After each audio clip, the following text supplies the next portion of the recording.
todos llevaban la mascarilla dentro de la Basílica de San Pedro, pero no aplicaron tan correctamente la norma del distanciamiento social, mientras el Papa recorría la nave central de la Basílica de San Pedro.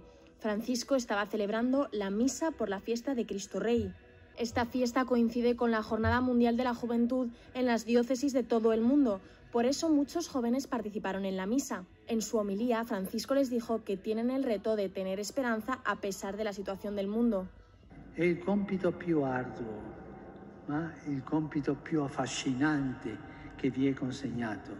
Stare in piedi, mentre tutto sembra andare a rotoli. Essere sentinelle che sanno vedere la luce nelle visioni notturne. Essere costruttori in mezzo alle macerie. Ne sono tanto in questo mondo di oggi.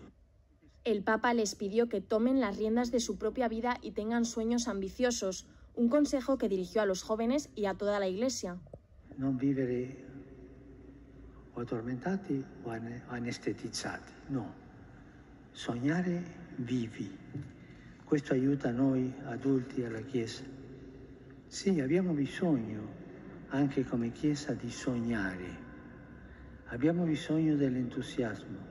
Abbiamo bisogno dell'ardore dei giovani per essere testimoni di Dio che è sempre giovane.